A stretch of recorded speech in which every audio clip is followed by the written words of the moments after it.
How you guys doing? A little late for live, but never too late, right? Right. Let's just get right into it so we're not wasting time looking at my bald dome.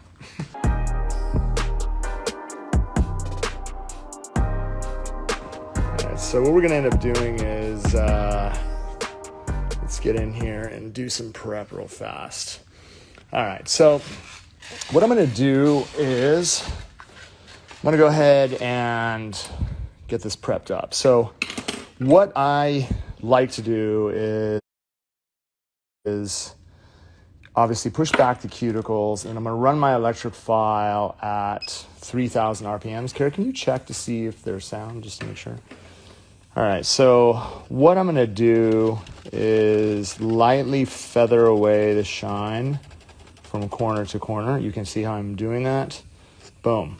Really just coming across, making sure that I'm using just the edge of the electric file to lightly feather away the shine.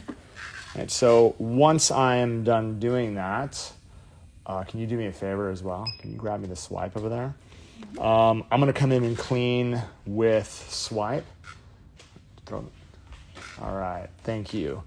Thank you. So what we're gonna end up doing is taking swipe and just kind of cleansing the surface. And then that's going to set us up for protein bond application. All right, so once we are done applying a nice coat of protein bond on all 10 nails, we're going to come back and do it once more. All right, so for those of you who, again, are learning how to work with acrylic, first thing you have to realize is learning how to pick acrylic up is really important. So what I want to be able to do is I'm going to submerge my brush. You can see how much liquid I have. Let's get it a little bit tighter so that you guys can see. If I submerge my brush, I have all that liquid, and I tap one side. The angle that I'm picking it up, you can see it's almost like a 45-degree angle. It's on one side of my brush, and I just kind of bounce inside. That way I'm able to get it on one side of the brush, on that tip, and you can see how everything melts really, really well. There was a lot of liquid on here. So normally if I would set this down immediately, it would run all over the place. But since I've been waiting so long, you're going to notice that when I do release it, it actually sits like clay. This is a great consistency, right? Now I would never sit there and hold it for this amount of time, right? I would never hold it for 8 to 10 seconds. Usually my count is a lot faster. What I'll do, right, especially when I'm working around the cuticle area, if I submerge my brush and I bounce 1, 2, 3, 4, and I get myself a really healthy pearl, after I pick it up and turn it around, I count 1, 2, 3, 4, and then around 5, I'll set that down. So you notice that I have what I call a slow roll. This gives me enough time to literally just kind of poke around the cuticle area while everything runs down towards, right? So if I'm working a smile line, you can see that I'm very easily able to use the wedge of my brush just to kind of jab down and around the side. But what's really important is getting it tight around here, okay? Getting it tight around the perimeter of the nail. I find that a lot of beginners, they make a mistake, right, of doing this. They pick up a bead, right? First of all, they pick up a bead too dry. So what they'll do is they'll pull everything out of the brush. You see how they bend the brush super hard. And then what they'll do is they'll water ski across the surface and then hold it. And then what ends up happening is you're left with this really dry bead. Then what ends up happening is they set it down like this. You can see all that crust. So what ends up happening is you end up putting this really thick, nasty bead around the back end that doesn't move. Okay, that's one mistake that beginners make. Another mistake, let's say that you do have the consistency to pick it up. This is cover pink. Let's say you do have the right consistency. And what I mean by that is you do submerge your brush and you get yourself a bead, boom, boom, boom, boom. You get something and you're like, wow. And so you keep the finger flat. And then what you do is you push from the front. And then what ends up happening is everything melts, but it runs into the cuticle area.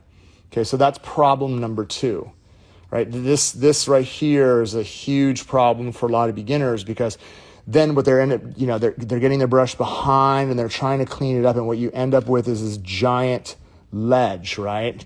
Then you end up getting acrylic stuck on your brush, and it ends up becoming a really, really big problem.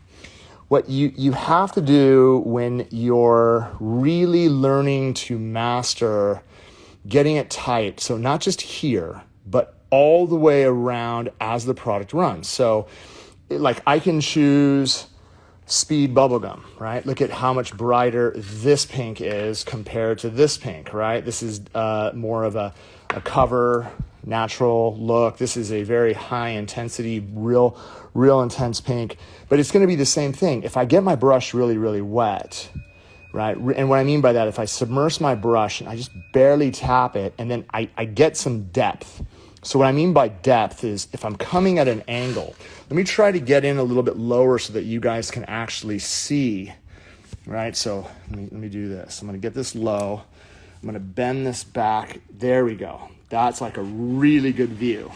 So you can see at this, so you can see my angle, right? So if I submerge my brush and then I'm coming at this angle, I'm just using the tip to kind of bounce.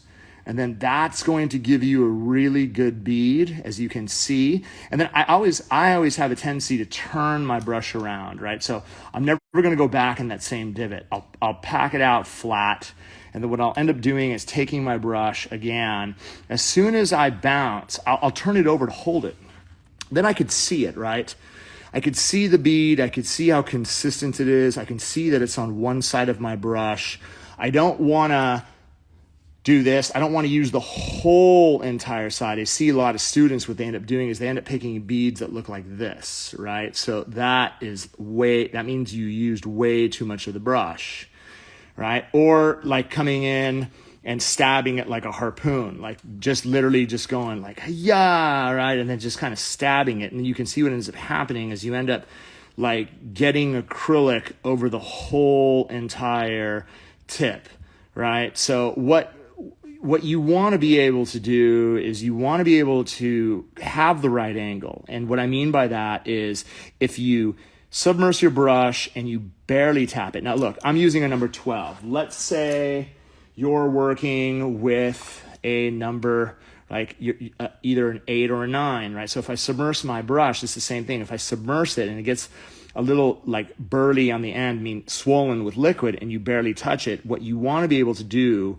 on that tip is you want to be able to be able to grip it, right? Look, so even if it's not perfectly even, you can see that I'm actually able to get something really, really decent, even with a smaller size brush. The more liquid I have, and when I touch the surface and I come up and I grab it, you're going to notice that. So if I don't want it to run and I count out 1, 2, 3, right, 4, and then I have this really light kind of release, it has enough workability where I could just lightly work around the perimeter as everything starts to move this way.